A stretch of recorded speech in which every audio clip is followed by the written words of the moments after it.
सज्जनों वहीं से भोलेनाथ के पास जाती है गोपी, कहती है भोलेनाथ वैसे प्रसन्न हो जाते हैं, वहीं से डमरू बजाते हुए, वहीं से नाचते हुए, तांडव करते हुए हमारे भोलेनाथ जो है अपने आराध्य देव भगवान का दर्शन के लिए आ रहे हैं। आइए हम लोग भी मनवाड़ी से भगवान के दर्शन के लिए नंद भवन में चलते हैं।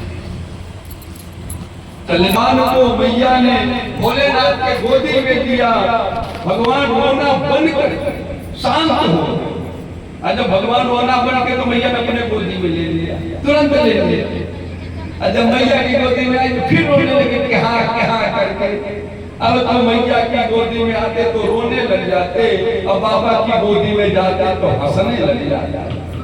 अब मैया परेशान क्या कर।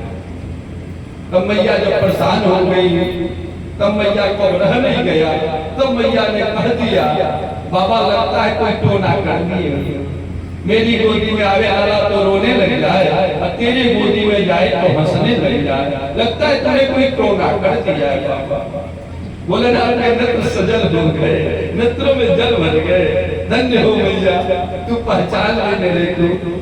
कहा भोलेनाथ ने मैया तेरा लाला कभी नहीं होएगा, एक काम करूंगी। मैया ने कहा मैं 100 कार्य करूंगा। वे लोग कौन सा पूजा करा रहे, कौन सा अनुष्ठान करा रहे कि मेरा लाला आजीवन रोवे।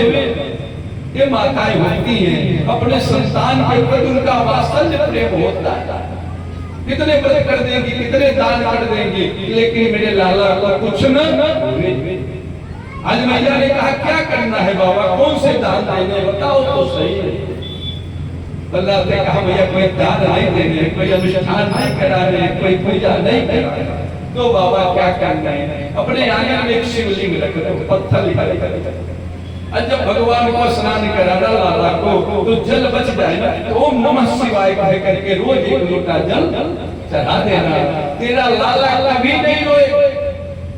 सज्जनों जो माताएं बहने प्रतिदिन शिव जी को जल चढ़ाती हैं, ओम नमः शिवाय कहकर, उनके घर उनके बालकों को उनके परिवार में संकट नहीं आता, ये जान जाता है संकट टल।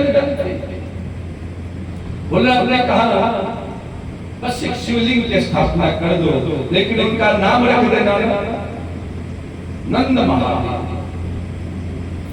नंद के आंगन में पिछले नंद महादेव के नाम से आज भी आप जाएंगे, नंदेश्वर महादेव के नाम से भोलेनाथ जाने जाते हैं। 2 जगह भोलेनाथ की दिव्य मूर्ति है, एक ब्रज में है, वृंदावन में।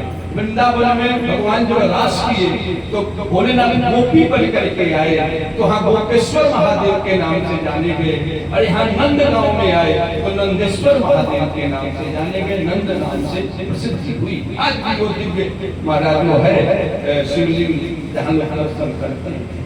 तो सज्जनों मैया ने कहा रहे योगी नंद भवन में ब्रज में वासो की जो, जब जब मेरे लाला रोवे तब तब दर्शन दीजो, तब तब दर्शन दीजो। महाराज भोलेनाथ लेकर के भगवान को कूदने लगे, नाचने लगे, गाने लगे। भगवान के चरण कभी अपने हाथों पर रखते, कभी अपने सर पर रखते, कभी अपने बस्तर पर रखते, प्रशंसा भगवान की करने लगे और तांडव करके वही नाचने लगे। भीड़ लगे, भगवान ने धीरे से काटने कहा प्रभु दर्शन तो कर लिए ना, अभी भेद खोल दोगे मेरा, माँ जान जाएगी कि मैं भगवान हूँ तो मेरे को अलमारी में रख रहे। सुबह शाम अलमारी खोलेंगे, होता लोग अपने भगवान को घर में बंद कर देते, क्या अलमारी में बंद कर देते, सुबह शाम अलमारी करते, सुबह दिखलाते शाम। अब भोग कैसा लगा, वो चिपचिपी मिश्रियां जो हाथ में लग जाए तो हाथ अपने लिए तो पकवान खाते, उसमें कोई कमी ना हो। अब भगवान